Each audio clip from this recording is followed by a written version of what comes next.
we've been discussing the issue of safety and social distancing, Mr. Speaker. Are we proceeding well when members of parliament who are supposed to be exemplary congregate together and line up without social distancing? Mr. Speaker, sir. That's part of the solution which I've just announced. I list your name so you don't have to stand together waiting to be picked. So I've picked the following to take care of that situation. I was deeply concerned myself. Please, let's use little time. Right Honorable Speaker, I first of all have a lot of respect for Honorable Fox Odoye and Honorable Cecilia. It is very rare for me to disagree with Honorable Cecilia Gual. She is the elderly and senior. But Right Honorable Speaker, today, every word that would come from them did not convince me. Especially, I expected that they should have come out very clearly to inform the House that we had only, when we had only 21 ministers in cabinet, this was their performance. Now when we added the figures to this, then the performance increased to this level. This detail did not come out completely. The issue that we need the elderly people to be in this parliament was sorted out. They are members of parliament here. It is not obvious that without creating that office, then there is no elder in this house that can actually be in position to be in any ministries in this country. We are aware that the Ministry of Gender also takes care of the elders in this country. I therefore don't see a reason as to why we are insisting that we should increase the number of the ministers, especially the fact that the Constitution talks about only 21 numbers. By now, if we are supposed to do something different, what are we doing different as 11th Parliament? It should start now. And we have the authority. It is coming from the Constitution of the Republic of Uganda. Those who are saying that it is upon the President to decide to see how many people he should work with, you should ask yourself, first of all, I know some of us are beneficiaries, and they are here in the House. And I'm sorry for my friends who are not happy about what I'm saying. Ask yourself, how can we help the President to do things differently? We cannot go and do the same thing here in and here out, and we expect some different in what comes out from our performance. Especially when we are talking about the COVID-19 situation now. We should be asking ourselves, if we are faced with these challenges of COVID-19, what are we reducing in terms of the cost in the country? Because what is important always when you are faced with this kind of challenge, you look at how can you reduce the cost, or how can you increase the revenue. How are you going to increase the revenue to accommodate the more ministers you are putting in place? That should have come out. Now, if this is a problem we are facing, we should work to reduce the cost in the country. And it must start now, and it should be today. So that the rest of the country, people who are watching us, should know that this 11th Parliament is doing something different from what used to be done. The issue should not be that it is a ritual that every time the Parliament comes, we should increase the number of ministers that comes to serve this nation. It has been stated here, and Right Honourable Speaker, I know you have been on record when you were sharing this House, where sometimes you adjourn the House when the ministers are not in the House. The business cannot continue. That will tell you clearly that the number of people that not actually transform to the performance of the people. In actually, in my language, Uyoma Paul Pegoloat, many rats cannot do good work in building the houses. So we have to look into this and sort it now. And it should start today so that the rest of the country see the 11th Parliament is serious and we are doing business differently. It is not business as usual. Thank you very much. Thank you, Right Honourable Speaker. I also join my voice to those voices before to congratulate you upon that office and your deputy. Right Honourable Speaker, I'm against that motion of increasing the ministers to 80 ministers in this country.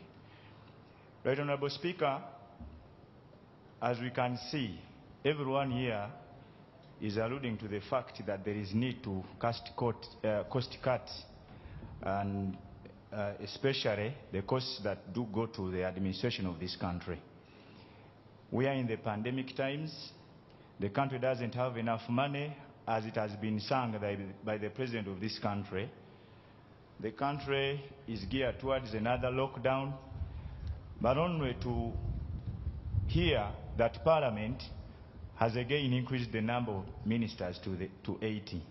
You promised us that this will be another Parliament that will be doing things very differently. We want to be starting today to do these things very differently by not allowing such to happen under your chair. Right Honourable Speaker, we have always had the President introducing ministries that are a copycat, a duplication of some ministries, without roles different to the existing ministries. We have had the ministers without portfolio. We have had the minister of general duties. We don't know which kind of duties are general, but those are some of the ministers that we would want to create today.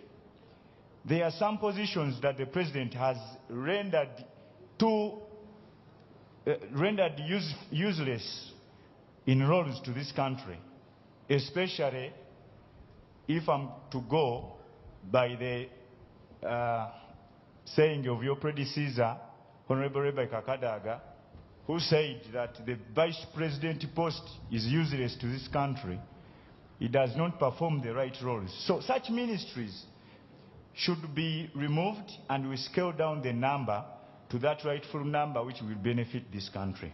And again, there was, as Honorable Fox Odoi was proposing that increase, he gave an example and related to the regional balance, the population service per capita. But as we see, if I'm to go with the proposal in the paparazzi, the President has proposed some names, if we are to go with that.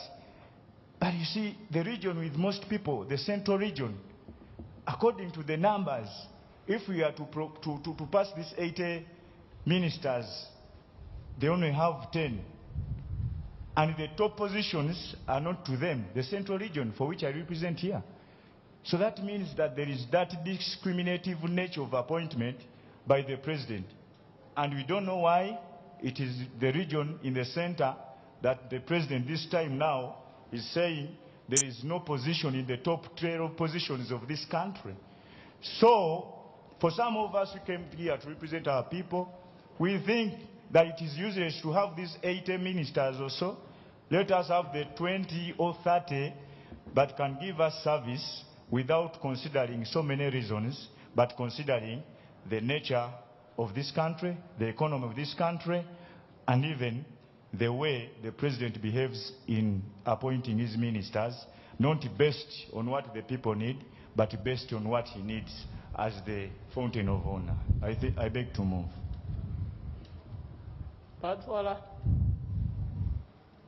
Yeah, thank you, Right Honorable Speaker. My name is Dr. Batua. Yeah, thank you. I oppose the motion, but most importantly, I congratulate all those who were appointed for the various offices, and I rise not to draw enmity or envy, but to advise the nation. I'm one of those parliamentarians who take this as an important privilege and opportunity to get into this house and debate as a way of building our nation. Right, Honorable Speaker, if at all the State of Nation address was a very important address, as it is, and as I do believe it is, because the law requires us to listen to the President in silence.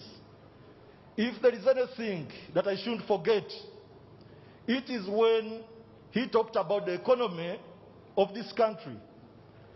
He particularly stated it to us that the GDP of this country was to be 6%, but because of COVID, it reduced to 3%. It was halved. It's not a surprise. So many things have gone by half. due to COVID in this country.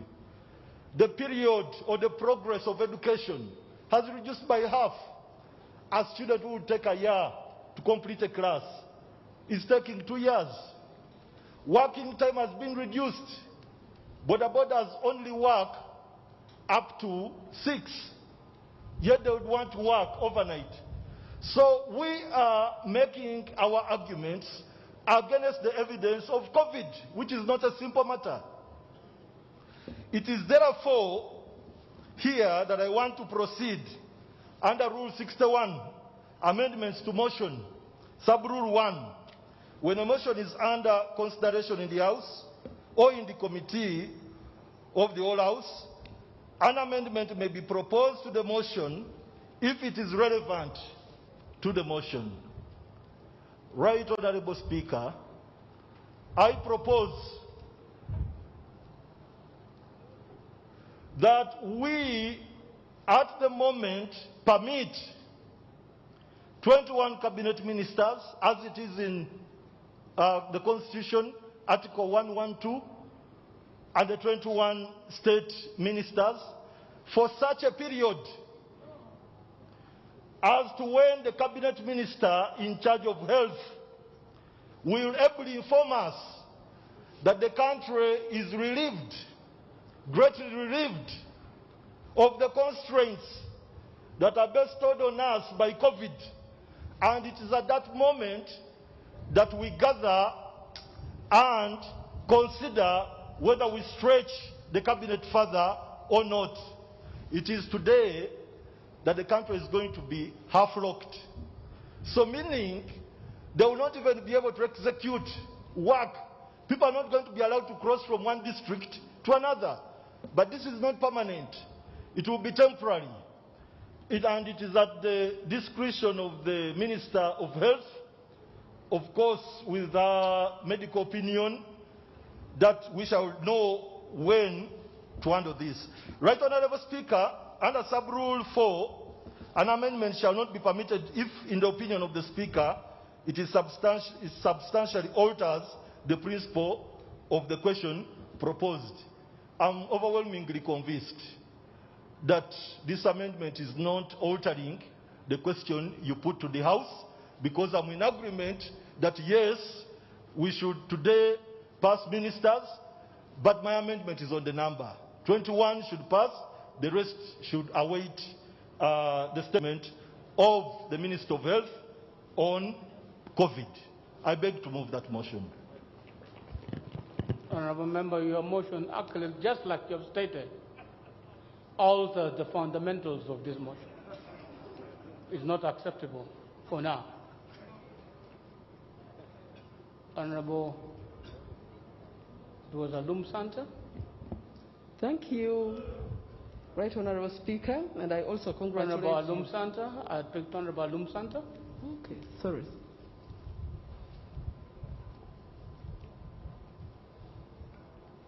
Thank you, Right Honourable Speaker. Right Honourable Speaker, I rise to support the motion about increasing the number of the minister and most especially, Right Honourable Speakers, the elderly.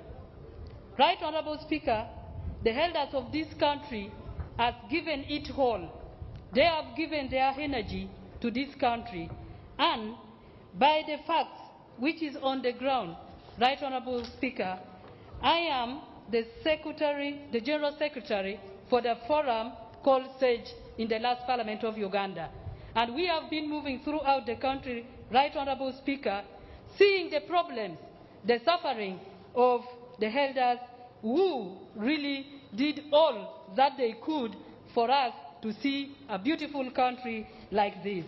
So, Right Honourable Speaker, allow me to note that the Constitution gives Parliament a mandate to permit the President to increase the number of ministers, which he feels is reasonably necessary to efficient and effective running of the state. Right Honourable Speaker, the population of Uganda is increasing, and for that reason, only to increase the number by 1 from what we had in the last government, I think is not demanding too much.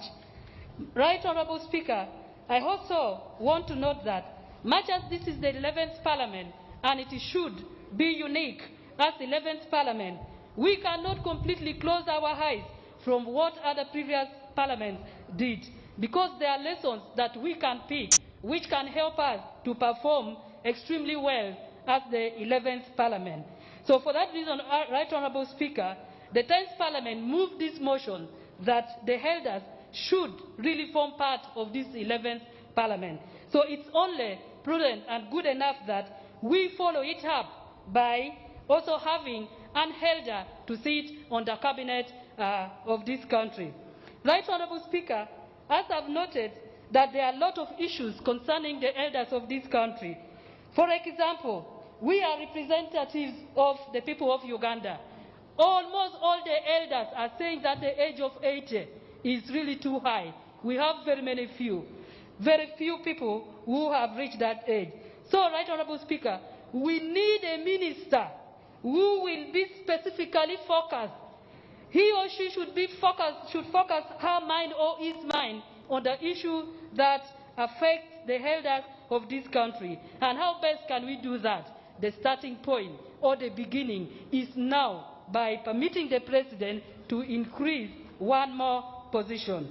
Right Honourable Speaker, Uganda is unique in addressing the issue of disadvantages and also inequality worldwide. We have been recognized for doing this. And as I've noted, the elders have a lot of disadvantages. They have a lot of unique problems. And if we allow or permit the President to increase the number of ministers by one, considering what we had in the last government, I think we shall help in addressing the issue that the Constitution demands us to address by addressing the problems that the elders of this country face. Right Honourable Speaker, I beg your pardon. Right Honourable Speaker, on the issue of the problems that the elders have. Yes, Right Honourable Speaker, on the issue of the problems that the elders have, I would like to request all the colleagues who really respect the elders, who really see these variations as coming forward to address the challenges that we have by allowing one person to sit in cabinet and follow up the issues that we have been struggling with concerning the elders of this country. I want to thank you so much, Right Honourable Speaker, and I really invite my colleagues to support this motion. I thank you. Thank you, Honourable Aliek.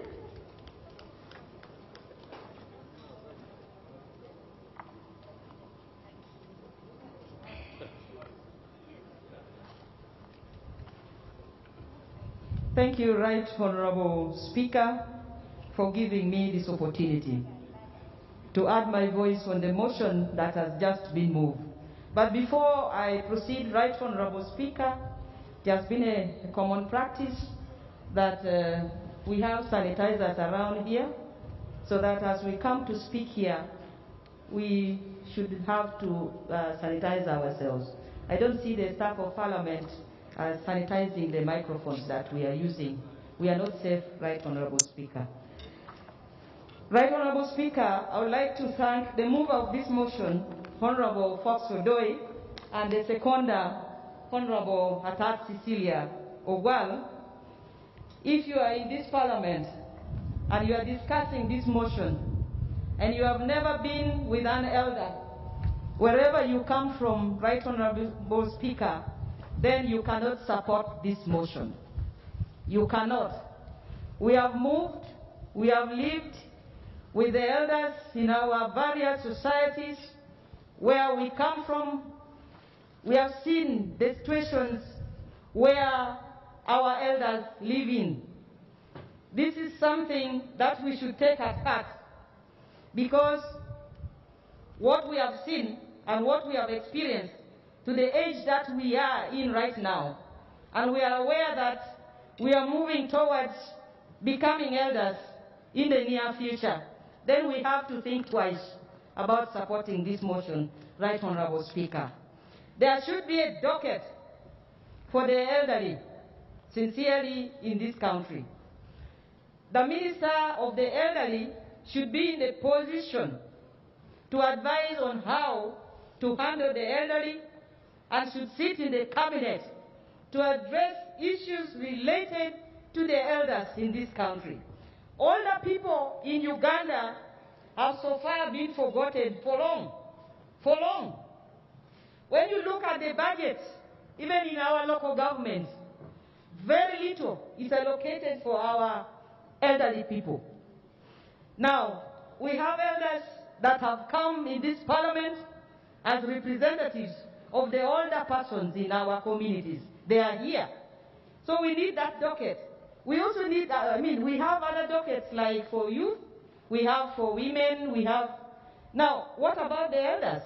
They should have a voice in this country so that the life expectancy that I wish to reach, like you people, you want to reach probably 80 years old and more. Now life expectancy in Uganda is standing at 64. 64 years. So any one of us here would not wish to end there. Now how do you reach there? How do you increase the life expectancy of the people of Uganda if we don't support the elders? If we don't support them?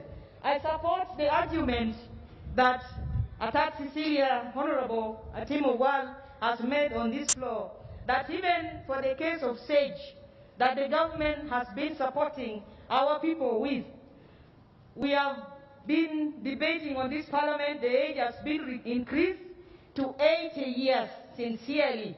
Where will you get these people of 80 years? Count them even in your respective constituencies. How many are there so that they are enrolled in SAGE? Other than going back to the age of 65, so that we enroll our people, from that age we can now increase on their life expectancy if we support them. Therefore, Right Honorable Speaker, we better support the elders before they become too old, or before we reach a point where we cannot see them alive. Right Honorable Speaker, I ask this Parliament, through your permission, Right Honorable, so that we just move a motion to support this motion, to approve this motion that has been brought by Honorable Fox today, so that we get a way of helping our elders in this country. I beg to submit. Thank you. Thank you. Silence, Honorable Ogun. Speaker, you'll allow me first to take time to congratulate you and your deputy upon the success in the elections. Before the elections, I had appetite to contest for speakership. But when I realized the kind of people I was going to race against, I decided to quietly back down. Right, Honorable Speaker, our economy is in a lockdown. Our pockets equally are in a lockdown. The workshops have been put in a lockdown.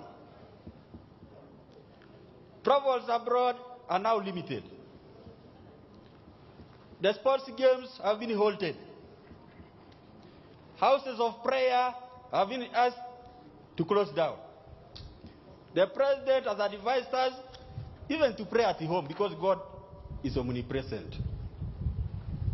Right, Honorable Speaker, why do we need at this particular time to increase the number of ministers? We are only trying to increase the number of sirens on the roads. Our roads are still narrow. But, Mr. Speaker, I have seen people who are ministers. Maybe they are drivers. Some of them are not well trained. They don't give an opportunity to other road users, and they push them over to the bush nearly. Is that what we want to see more of? No. Therefore, I would think that, Right Honourable Speaker, it is very important that because we are in a situation of lockdown, let us lock down this decision of trying to increase the numbers. Let us give it like some 5 years, a full term of parliament. Then we can come back, reconsider, see whether it's necessary for us to increase the number. I say so with the pain. I speak as though I'm a bishop, because the Holy Spirit is speaking in me. Right, Honourable Speaker, let us hold this decision of trying to increase the number of ministers. It should not be for a ritual. This parliament should not be turned into a rubber of another kind. We are not here to stamp. We should speak, and speak for the people. If you went for a referendum right now and ask the people of Uganda whether they want more ministers or to reduce, I'm very sure they would tell us reduce the numbers. You go to the schools and there's a quagmire. Right Honourable Speaker, students today have been pushed back home because of COVID. After parents paying fees, just 1 week, they are saying you are going back home. Next time they will go back, they will say, pay again. That is the situation where we are. Do we need to increase the numbers? Do we need all these numbers? Is it for a ceremony? No. Therefore, Right Honourable Speaker, I'm pledging to commit myself to work with the few numbers, the lucky few. Even if you are 21, you'll be able to deliver. If I was given the opportunity to pick a few of the 80, I know my 21, based on what they do. But because it is the president, I don't want to talk about it. Right Honourable Speaker, therefore, I want to say I reject the motion. I do not support that wrong idea. I support the sentiments of this country that let us have a lean cabinet, but also in the future there might be need to consider downsizing in the size of this parliament. Look at the number of people from the wall to the wall, from the front to the back. There are too many. The economy is dosing, but we are over pumping it with responsibility. What are we doing? I reject this motion. I thank you, Right Honourable Speaker. Thank you. Thank you, honourable members. If you look at your watches now, the budget speech is proceeding, supposed to begin at 2. We are now after 1 o'clock.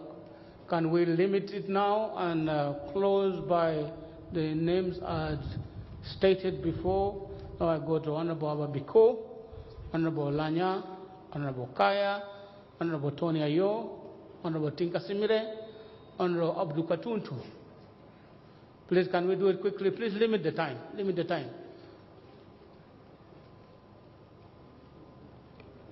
Thank you, Right Honourable Speaker, for this opportunity. I want to thank the mover of this motion. I am therefore here to second this motion. Right Honourable Speaker and colleagues, I want to appreciate the framers of our Constitution. They provided for the unseen. From 1995, this is now 2021. Time difference of 26 years. There are a lot of changes in terms of population, varied demands, increasing number of members of parliament, where we are seated here. And we have to work with cabinet members. We have many ministries. Right Honourable Speaker, if we want to adjust things, we have to start it from the primary level. Without adjusting the number of ministries, at this point it will not be fair to talk about reducing the number of cabinet members. Right Honourable Speaker, therefore I want to thank the framers. Secondly, I want to thank His Excellency the President of the Republic of Uganda and those who are participating in the good governance. Our people are so happy because of the inclusive governance of this country. The inclusiveness has brought on board all special interest groups. You can name them, and that also includes our elders. I come from Ajuman district, Right Honourable Speaker. The first assignment my elders gave me is go to Parliament, present our challenges, discuss with the structures to provide solutions to their problems. Right Honourable Speaker, therefore we need that provision where we shall have a person designated to whom we can present our issues from our constituencies. Right Honourable Speaker, I want to thank all the members. We are here determining numbers. We are not determining individuals for positions. Right Honourable Speaker, therefore, to me it will not be fair for us to refer to poor performances as an attachment in determination of this motion. Right Honourable Speaker, I pray that we support this and we add this one number. This to me is a response to our cry as persons with disabilities. Right Honourable Speaker, we met His Excellency the President of the Republic of Uganda. We made a request that based on our uniqueness as persons with disabilities, merging us with elders will disadvantage us. Therefore, as we are debating this proposal, I know persons with disabilities and elders are receiving their response. Therefore, I highly support this motion. Right Honourable Speaker and colleagues, debating and handling things differently does not mean that you should always dissent, because we are providing justifications on why this number should go up by 1. And people are stating the reasons as to why this number has to be added. Therefore, I strongly believe that this shift is a positive shift. It is not just a change that people are opting for. Therefore, I thank His Excellency the President, my colleagues, in supporting this motion. Thank you so much. Honourable Oulanyah. Thank you, Right Honourable Speaker. Right Honourable Speaker, allow me to join my colleagues for congratulating you for having been elected democratically as the Speaker of the 11th Parliament. I congratulate you, Right Honourable Speaker. Right Honourable Speaker, looking at the matter in point, we need to ask ourselves as the country, at this particular time, given the situation, is it relevant for Parliament to be discussing increasing the numbers of ministers at this particular time? Right Honourable Speaker, we are not in a normal situation, as you stated. Right now, the economy is down. Private sector is down. Right now, if you look at what is happening in the hospitals around the country, there are no oxygen cylinders. People are suffering, people are dying. But for us as members of Parliament, we are discussing varying the numbers of ministers. The cabinet ministers from 21 to 30, and the state ministers. Right Honourable Speaker, looking at this situation, let us try to be serious as members of Parliament. Somebody is talking of age.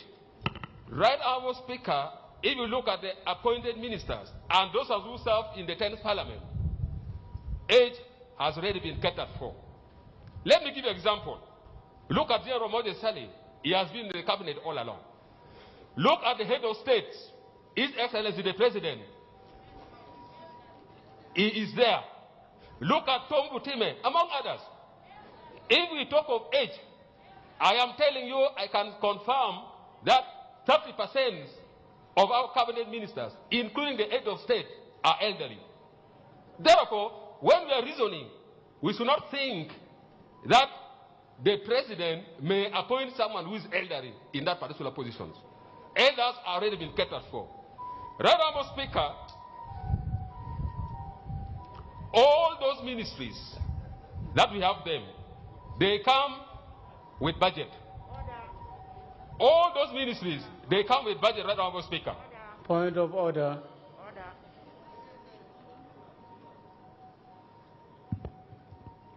Right Honourable Speaker, I feel very uncomfortable to order a colleague. But it is very, very unfair and selfish for the member to say, because Right Honourable Deputy Prime Minister Moses Ali is elderly, the President is elderly, and so on. Therefore, they should take care of the elderly program. Right Honourable Speaker, we are here on a motion which has been proposed and framed based on the law.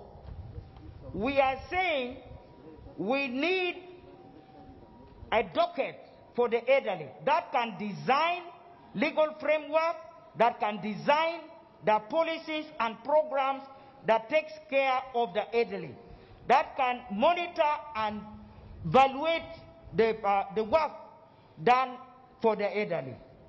And if the president is not given that specific assignment, if Moses Ali is not given that specific assignment, how do you expect Moses Ali to come up with the framework?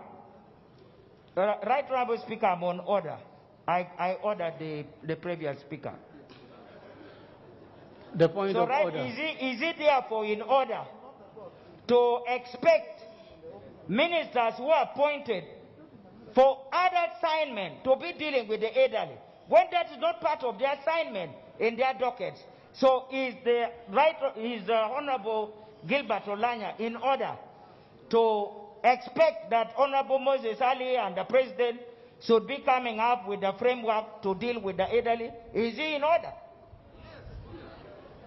I think each time a minister is appointed, they are given their schedule of duties. I don't know which particular one was handling the elderly. It was generally under the Ministry of Labor, Gender, Labor and Social Development. There was no specific one which was taking care of this. We had for youth, workers, and all those were there. Thank you, Right Honourable Speaker. Please wind up. Thank you for your wise ruling. Right Honourable Speaker, I thank Honourable Mark Cecilia, but she should note that we are discussing the motion number 7. That states motion for a resolution of Parliament to vary the number of cabinet ministers and other ministers in accordance with the Article 113. We are not zeroing ourselves only on the elderly ministry that we are talking about. I think honourable members should understand that. Right Honourable Speaker, as I wind up, right now we have so many ministries. And all those ministries... Point of order. Mr. Speaker, sir, I wish to put the records right. My colleague, the honourable colleague, mentioned and is misleading this parliament that there is no oxygen cylinder in the entire country. Mr. Speaker, there is a difference between oxygen cylinder and oxygen in the cylinder for the patient. The government of Uganda has put in place oxygen plans, what we call oxygen plans, in all the regional hospitals to provide oxygen which is to be put into the cylinder for the patient. And for that matter, I would wish to put the records right that yes, The government has got oxygen with cylinders with oxygen in the referral and the district hospitals. However, due to the high demand because of the COVID situation, some facilities have got inadequate oxygen supplies. Therefore, is my honorable colleague in order to mislead this House by saying there are no oxygen cylinders in the entire country, Mr. Speaker? I think, Honorable Oulanyah, you have been educated on this matter now. Yes. Thank you. Right Honourable Speaker, I made mention that... No, proceed now. Proceed, okay. Please. Thank you, Right Honourable Wind Speaker. up. Thank you, Right Honourable Speaker. Right Honourable Speaker, what I was saying is that all these ministries, they have more than 3 or 4 ministers in those ministries. And now we ask ourselves, how effective are those ministers? For example, in the Ministry of Education, we have 4 ministers. In the Ministry of Health, we have 3 ministers. Under the office of the Prime Minister, we have 7 ministers. And we ask ourselves, how effective are they? As a wider Right Honourable Speaker, these ministers, they cannot take up decisions by themselves. They have to wait from His Excellency the President.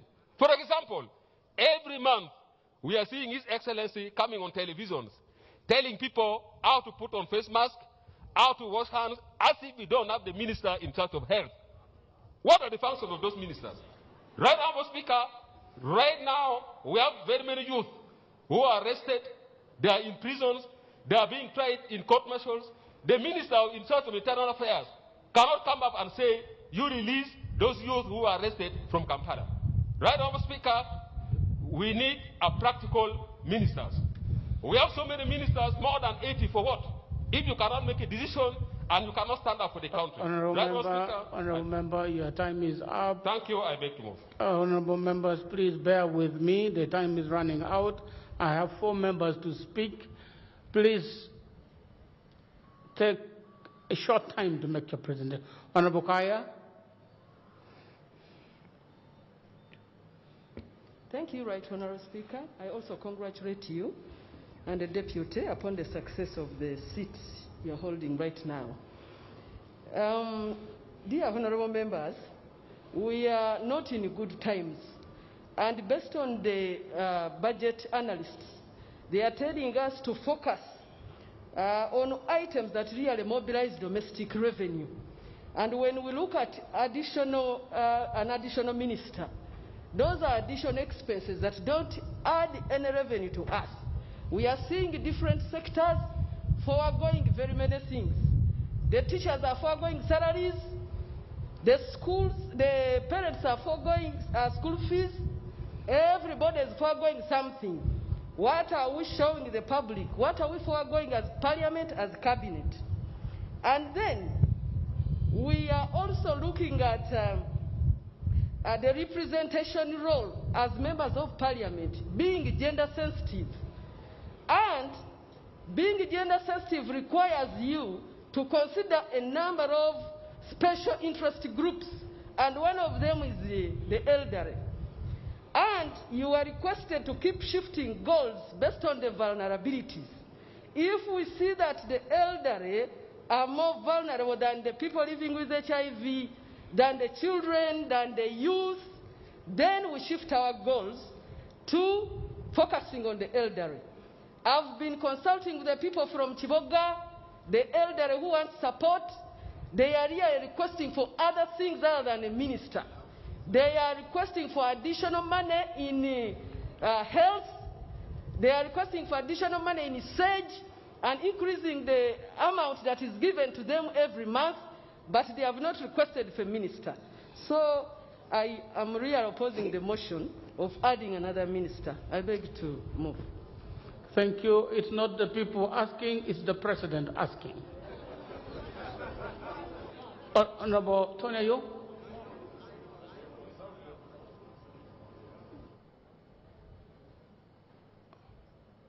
Briefly, please. Thank you, Right Honourable Speaker. Right Honourable Speaker, I wish to congratulate you upon the confidence that this Parliament put on you to be the Speaker and your deputy, and we only pledge cooperation and working together to support you in doing your work. Right Honourable Speaker, pursuant to Article 111, Clause 1, and Article 113, Clause 2, and Article 114, Clause 3, I support the motion presented by Honourable Fox Odoye requesting Parliament to vary the number of ministers from what is provided in the Constitution. Right Honourable Speaker, I support this motion majorly because, among other things, one, in the previous government and like last Parliament, the number of ministers were up to 79. And in the 11th Parliament, the President has made a request to add one additional Minister of State to make the number get to 80. And the ministry that the President is requesting is to have a Minister of State in charge of the elderly. Right Honourable Speaker, this is why I totally support the motion. I have been a member of the Parliamentary Forum on SAGE. When I have been moving around in my campaigns, I was meeting the elders and they were making appealing statements to me that when you get to Parliament, think about our flight, because we toil a lot to produce children, to send them to school, to pay taxes and do a lot of things. But when we get old, we feel we are being neglected. And you people get to Parliament, we don't see much coming to support our flight in terms of how they should survive. Even the SAGE money is little, and we hear from time to time, Parliament is fighting. Some group of people want it scrapped away. Other people are saying, let it be there. You are not providing opportunity to put enough money to support us, the elderly. You are not taking serious issues on our policy. Right Honourable Speaker, this is one of the reasons that I feel the President providing to have a state minister in charge of the elderly is a good intention. First of all, it's a good debate we are doing now about the elderly people. The minister is supposed to provide policies, to make engagements, to influence issues in cabinet and in government, to move around to look for support on how to put in resources and programs and policies and laws that would look at the welfare of the elderly, not only today, but what would be put on ground that even we who are still young now will come to benefit out of that, Right Honourable Speaker. This is why I would want to urge this Parliament that let's support this proposition, but the question of ministers not performing is a different matter. And that would come to us to put the ministers to task, to ask the government to put the ministers to task to perform, because performance and having somebody in place are two different things. So when we are discussing somebody has failed to perform and somebody being there, Right Honourable Speaker, I think we would be missing the point. The biggest question in this country that we should be able to discuss and debate and take very seriously, and even ask the President to commit himself and take it seriously, is fighting corruption. A lot of money that we put in get wasted, get lost to corruption than getting to pay one minister, Right Honourable Speaker. So, we are setting a government, we are putting in systems. Let's allow the President to have things for him to work, and when they fail, that would be the responsibility of those who have been put in place to do the work. So, Right Honourable Speaker, I want to thank the members who have supported the motion and ask the members that when time comes, let us vote and support the motion and give the President the tools of work so that we are not blamed for the failures, but we will blame them for having all the tools and then they fail to work.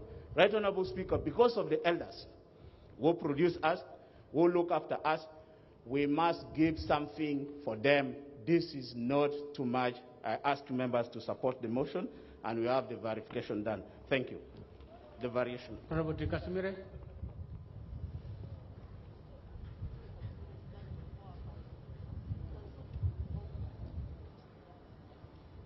Is he here? Are you the one, Honourable Kasimire. Right Honourable Speaker, I'm moving to inform your Honourable Chair that Honourable Tinka is not around. Then but our rules... You are not the right person. Please. Honourable, you know the rules. Yes, can I say the speakers here are not caught you. But he has been called for an emergency, and rules 7 and 8 put me in the best position. Honourable Abdul Katuntu.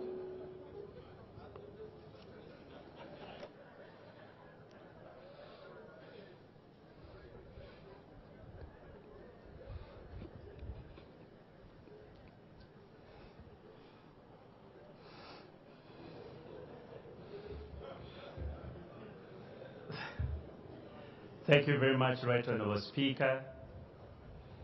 Like my colleagues have said before, I do congratulate you and your deputy upon assuming the highest offices in this institution. I have been a little bit uneasy with the general trend of the debate because, one, Right Honourable Speaker, we've been debating generally. And this arises out of the move of the motion because he just sought a blanket approval without going into the details. And that's quite unfortunate. I think next time, if we are having a motion like that, we need to look at what the law provides and what has been happening and why the president should need specific ministries other than those provided for already under the Constitution. I'll give you an example, Right Honourable Speaker.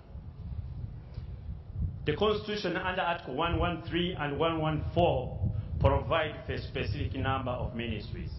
That is 21 for cabinet ministers and 21 for other ministers, meaning every ministry should have one minister and any other minister.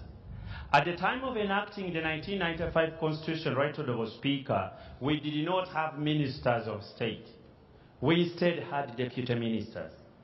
So, what the CA envisaged at that time, that you have one minister, for example, of education, and a deputy minister of education. The situation has since then changed. And I'll give you an example because I'm speaking for the motion. Let us look at the ministries, Right Honourable Speaker. Ministry of Education. There is one senior minister and two other ministers. Actually, three. There is a minister in charge of sports. There is a minister in charge of primary education and a minister in charge of higher education. Do you think that is unnecessary when we are debating? That you have a senior minister of education and then 2-3 other ministers to handle the sectors within that ministry. Is it unnecessary? Will it be a huge load for this minister to look to handle sports, to handle primary education and secondary education? If you think it will be a huge load, then there is nothing you can do other than revising or seeking permission to approve the variation of the minister from number 21 to another number. Let us look at defense, for example. You have two deputy ministers or ministers of state. The minister in charge of veterans and then the minister in charge of, state minister in charge of defense. Is it a waste of resources to have these two political leaders to oversee these sectors? Or that's what it should be. Let us look at agriculture, Right Honourable Speaker.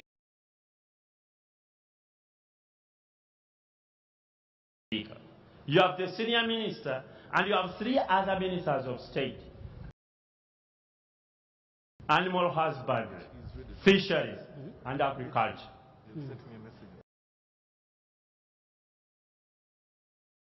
Is it necessary to have a specific minister in charge of fisheries? Some of you colleagues come from fishing communities. Don't you think it is okay to have a minister in charge of fisheries? Don't you think it's okay for you who come from the cattle corridors to have a minister in charge of animal husbandry? And I thought this should have been the debate. The Honorable Fox Odoi should have taken us through that to say we need in this ministry these ministers. And if we need them, can they fall within the 21 ministers? Absolutely not possible. Absolutely not possible. So I think yes, it's good to raise the worries that the cabinet is becoming too big, such that next time we don't have the president coming again to seek for more and more position. As of now, I think, Right Honorable Speaker, if you look at the structure as it has been, you will need those ministries. I'm yet to see somebody to come and say, in this ministry, you don't need this one. Let us look at health. I saw Dr. Chen here. Do you need a minister in charge of primary health or you don't? Do you need another state minister in that ministry to do general duties to assist the senior minister or not? I think this is the whole debate. This is what the debate should be. Right Honorable Speaker, from the structure I've seen, because I participated in the debate when we were increasing this number of ministries then, I don't have any problem with the request of Honorable Fox Odoi. However, the Honorable Fox Odoi should have gone further and informed us of the portfolios the President is coming up with, such that we are aware. Many colleagues here were not here in the last Parliament. They don't know how we arrived at these numbers. And now we are having this debate again without the move of the motion going into those details. I speak for the motion, Right Honorable Speaker. Does the Leader of the Opposition have any word on this? Briefly, sir. Motion. Right Honorable Speaker. I think let the Leader of the Opposition speak. We close. Okay. Thank you, Right Honorable Speaker. Briefly, sir. Yes, sir. Much obliged. Thank you, Right Honorable Speaker. Right Honorable Speaker, I missed the Honorable Fox Odoi in the 10th Parliament. He was known for making earth-moving motions. This particular one was a bit limpy. I don't know whether it was in haste when he brought it. And I'm not sure whether on another day he could bring it the same way. I share the sentiments of the Honorable Abdul Katun, to my senior, that probably the mover could have done better. First of all, the debate, various. I think members have been speaking to the fact that couldn't the president cater for the elderly within the 79? There's no one against the elders of this land. The debate is about the numbers. The members are describing as bloated. And this is where the mover and the seconders would have helped this House to appreciate the concerns of the members. To the mover, yes, we accept and appreciate that the presidents have the prerogative to appoint. But that cannot in any way make us abdicate the duty that is both cautionary and advisory to the appointing authority. And this is where I would expect the House to rise and caution and even advise the president that, look, probably his efforts for the elderly are dispirited.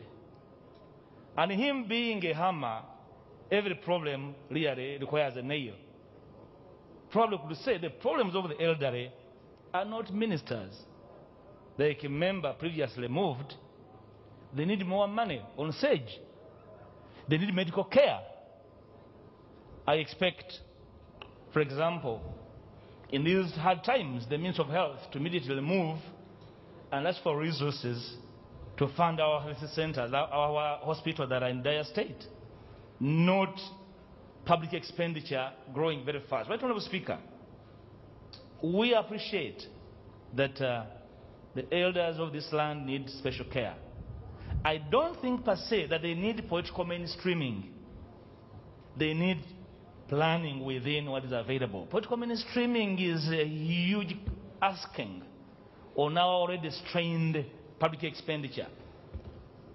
I would need to put the House on notice, Right Honorable Speaker, that going forward, in months to come, I would move a motion, it will be me or somebody from this side, that speaks to looking at the Constitution to reconsider special interest groups in Parliament. Because we all come from these communities where they are, and their needs are not really political representation, but service. And I want to join members who believe that we could do better to facilitate these special interest groups by making provision for their needs other than political mainstreaming, which can easily make them believe that they've been catered for politically, yet their needs are beyond politics. I want to restate, Right Honourable Speaker, that our duty as Parliament is not casual. It's not a peremptory norm that we sit here and approve because it was done from a fixed Parliament. We owe a duty of caution and advice to the appointing authority when we believe that it does not, his interests or his desires may not actually meet his, the objective may not be met by simply rubber stamping. Of course, I appreciate when members cautionary do approve, especially from my right side, because probably the presumption, Right Honourable Speaker, is that it could be me, it could be the other, and therefore the desire to be the ones can be understood. Imat, Cecilio Gual, I want to assure you, we sit on the same side of the House. I want to assure that this side is for the elderly. We only want to help them better. That we undertake measures that will really help them, not simply political mainstream them as a way of saying we cannot for you even have a minister. We have had a minister for youth for several years. I don't think the youth in this country even know that that minister actually caters for their interests. Their interests are different. We could do better, Right Honourable Speaker. For today, the House should be reminded that they owe a duty of caution and advice to the appointing authority. I thank you, Right Honourable Speaker. Thank you very, very much, honourable members, for this debate. The time is over. The President is ready to join us for the afternoon session, the budget proceedings. Honourable members, my recollection may not help me much, but let me state it nevertheless. At about midday, on the 12th of May 2021, there were 79 ministers. That is less than a month ago. Today, less than a month thereafter, they are asking that from the 79, we approve 80. I don't think there's much that has changed between the 12th and today, 10th, to make us change our entire mind about the structure of either 79 or 80. But the debates have been concluded. I now put the question that the motion for resolution of Parliament to vary the number of cabinet ministers and other ministers in accordance with Articles 113 and 114 of the Constitution of the Republic of Uganda be adopted. Will those in favor say aye? To the contrary, no. The ayes have it. Next.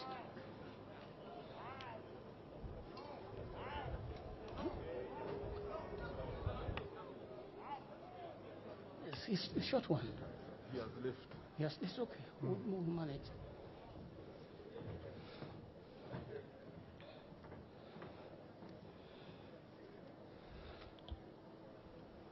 Item number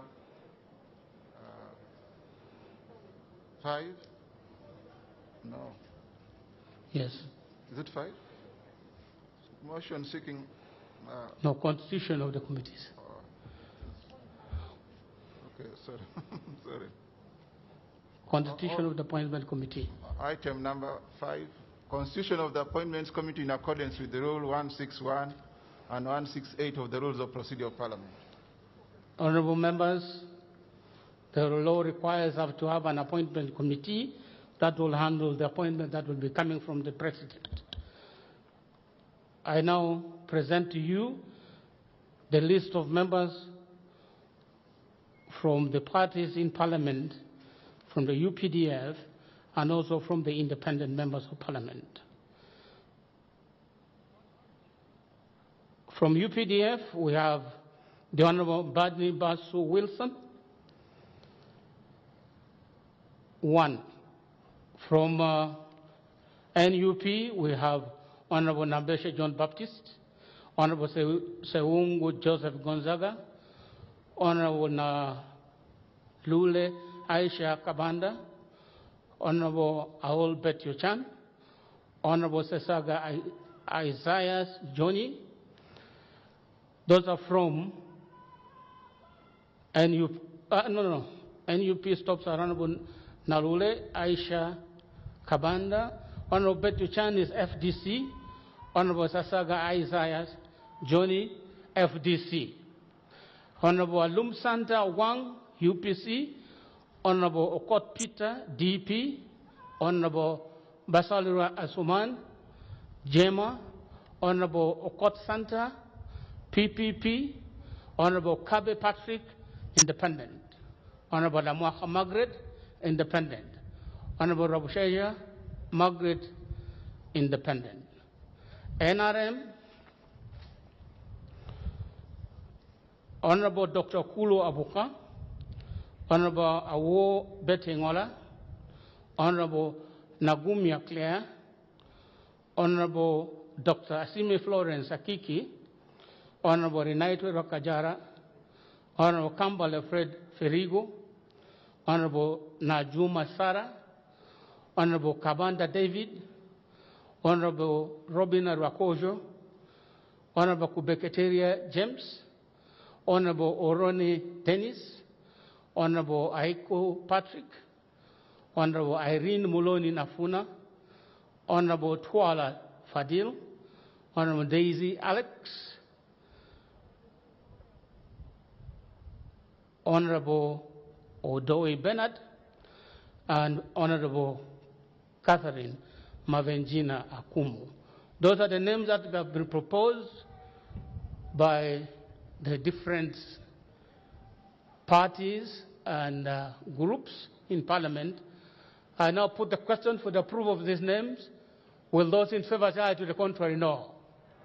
The ayes have it.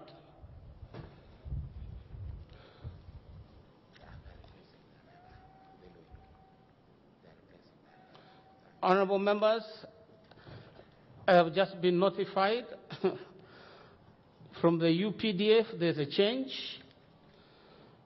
From the UPDF, it's not Honorable Mbandi Mbaso Wilson,